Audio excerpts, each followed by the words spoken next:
శుభమస్తు. ఓం నమ శివాయ. కైలాస శిఖరే రమ్యే, కైలాస పర్వతం పైన ఆదిదేవుడు కొలువై ఉన్నాడు. వెళదాం, చూద్దాం. ఇంద్రాది దేవతలే ఆ స్వామిని సేవించి తరిస్తున్నారు. మానవులం మనం ఎప్పుడు వెళ్ళాలి, ఎలా వెళ్ళాలి?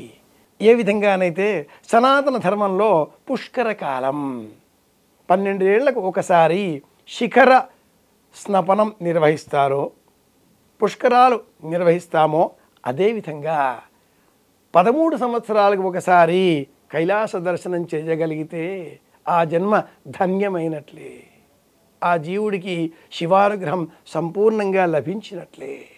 అటువంటి తరుణం 2026వ సంవత్సరం, అంటే వచ్చే సంవత్సరమే. కొన్ని వందల వేల సంవత్సరాలుగా బౌద్ధ ధర్మ గ్రంథాలలో అతి రహస్యంగా ఉన్న ఈ వర్తమానం ఈ మధ్యకాలంలో విశేషంగా పరిక్రమల కారణంగా అందరికీ తెలియవచ్చింది. 2013వ సంవత్సరం అనంతరం ఇదే 2026వ సంవత్సరం వచ్చే సంవత్సరం. కైలాసం వెళదాం అనుకుంటున్నారా? ఇప్పుడే మీ పేరు నమోదు చేసుకోండి. మీరు కైలాసం వెళ్ళగలిగితే జన్మధన్యమైనట్లే. అమ్మా నాన్న ఉన్నారా? వారిని కూడా తీసుకుని వెళ్ళే ప్రయత్నం చేయండి. కైలాసానికి ఒక్కరు వెళ్ళకూడదు, వెంట ఎవరినైనా తీసుకుని వెళ్ళాలి. ప్రతి సంవత్సరం వెళ్ళాలి అన్న తాపత్రయం ఉంటుంది. వెళ్ళగలమో లేదో 13 సంవత్సరాలకు ఒకసారి వచ్చే ఈ అమోఘమైన అశ్వ సంబంధితమైన సంవత్సరం, అశ్వ సంవత్సరంలో హార్స్ ఇయర్ అంటారు బౌద్ధ ధర్మంలో. ఈ ఒక్క సంవత్సరం పరిక్రమ చేస్తే చాలు, 13 సంవత్సరాల పరిక్రమ చేసిన పుణ్య ఫలం మనకు లభిస్తుంది, పరమేశ్వర అనుగ్రహం లభిస్తుంది. కనుక హర హర మహాదేవ, శంభో శంకర అంటూ పరమేశ్వర దర్శనం చేద్దాం, కైలాస పరిక్రమ చేద్దాం, శివానుగ్రహాన్ని పొందుదాం. శుభమస్తు. ఐ డ్రీమ్ ప్రేక్షకులకు నమస్కారం. గురుగారు నమస్కారం. గురుగారు నమస్కారం అబ్బాయి. గురుగారు, కార్తీక మాసంలో ఈ 24వ అధ్యాయంలో అసలు అంబరీషుడు అంటే ఎవరు, అదేవిధంగా ఏకాదశి మహత్యం గురించి వివరిస్తారా గురుగారు? ఏకాదశి వ్రత సంబంధిత వృత్తాంతాలన్నీ పద్మపురాణంలోనివి. 24 ఏకాదశులకు 24 కథలు ఉన్నాయి. అధిక మాసం వచ్చినట్లయితే అన్నట్లు వచ్చే సంవత్సరం అధిక మాసం, పరాభవనామ సంవత్సరంలో జ్యేష్ఠ మాసం అధిక మాసం రాబోతోంది. అధిక మాసంలో భాగవతాన్ని వినాలి, భాగవత సప్తాహం చెయ్యాలి. సప్తమి మొదలుగా పౌర్ణిమ వరకు 7 రోజులు అధిక మాసంలో మనం విశేషంగా భాగవతాన్ని వినాలి అని పద్మపురాణం వివరిస్తుంది. ఏకాదశి సంబంధిత వ్రత కథలలో అంబరీషోపాఖ్యానం చాలా విశేషమైనది.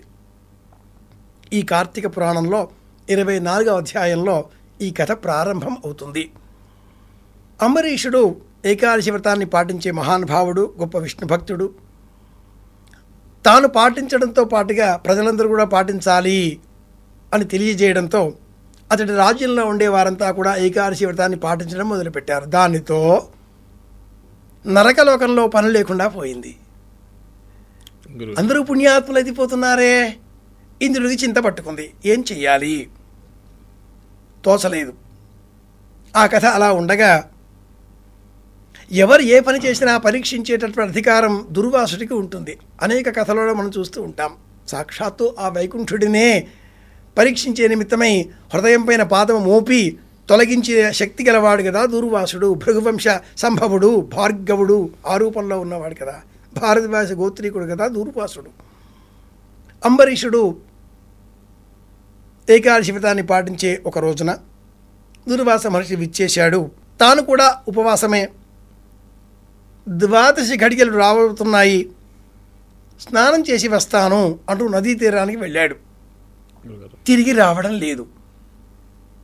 12 ఘడియలు ప్రారంభమయ్యాయి. ఏకాదశి వ్రతం ఎలాంటిది అంటే దశమి నాటి రాత్రి ఉపవాసం చెయ్యాలి. దశమి ఉదయం భోజనం చేసి రాత్రి భోజనం చేయకుండా ఉపవాసం ఉండి, ఏకాదశి ఉదయము రాత్రి భోజనం చేయకుండా ఉండి, ద్వాదశి తిథి ఉదయం భోజనం చేసి ద్వాదశి నాటి రాత్రి మళ్ళీ భోజనం చేయకూడదు. ఇది ద్వాదశి సంబంధించిన ఏకాదశికి సంబంధించిన వ్రత విధానం. ఏకాదశి వ్రతం అంటే ఇలాగే చేయాలి. ద్వాదశి తిథి అయిపోతుంది, దుర్వాసుడు రావడం లేదు. ఏకాదశి వ్రతాన్ని మనం పాటించే సమయంలో ద్వాదశి నాడు భోజనం చేయకపోతే ఏకాదశి వ్రతం పాటించిన పుణ్య ఫలం మనకు లభించదు, దోషం వస్తుంది, రోగం కలుగుతుంది. చాలామంది అంటూ ఉంటారు, ఏమైనా ఉపవాసాలు వ్రతాలు అంటారు, ఇదేమిటండి అని. భోజనం చేయడం కూడా ఒక వ్రతమే అని చెప్పే ఏకైక వ్రతం ఏకాదశి వ్రతం. ఏకాదశి నాడు ఉపవాసం ఉండడం ఎంత ముఖ్యమో ద్వాదశి నాడు భోజనం చేయడం కూడా అంతే ముఖ్యం. అది విశేషం. కనుక ఇప్పుడు చిక్కు ప్రశ్న ఏర్పడింది. ఇక నుంచి 24, 25, 26, 27, 28 5 అధ్యాయాల వరకు ఈ కథ రసవత్తరంగా, ఉత్సుకత కలిగించే విధంగా తర్వాత ఏమైంది అంటూ మొదలవుతుంది. ఇది విశేషం. పురాణ కథలు ఏ రోజుకు ఆ రోజుకే అని చేతులు కడుక్కోకుండా, అమావాస్య రాబోతున్న దగ్గర కాలం కాబట్టి రేపు మళ్ళీ రావాలి అనే ఉత్సాహం కూడా అందరికీ తెలియజేయాలి. అందుకే ఇలా ఏర్పాటు చేశారు. కథ కొనసాగే కొద్దీ మలుపులు మలుపులు అన్నట్లుగా ఈరోజు అధ్యాయం ఇంతవరకే. ఇది విశేషం. గురుగారు 24వ అధ్యాయం కార్తీక మాసపు విశేషత చక్కగా వివరించారు గురుగారు. ధన్యవాదాలు గురుగారు. కృష్ణార్పణం. And for more videos, please subscribe to iDream. Please subscribe to iDream. Please subscribe iDream. And please subscribe to iDream. For more videos, subscribe to iDream. please like, share and subscribe to the channel. Congratulations, iDream. Subscribe to iDream. Subscribe to iDream. So subscribe to iDream Media. iDream ki iDream team andarki huge congratulations. Please subscribe iDream Media. Please subscribe to iDream. Subscribe iDream. Please subscribe to iDream. iDream అంటే నా కళల ఛానల్ను subscribe చేసుకున్నారు, నోరు తిరుగుతలేదు. మీరైతే గంట గుర్తు కొట్టండి. For more such videos, please subscribe to iDream. Subscribe to iDream. Please subscribe to iDream. Please subscribe iDream Media. Please do subscribe to iDream. Please subscribe to iDream Media. For best entertainment and information, please subscribe iDream. And don't forget to subscribe to iDream.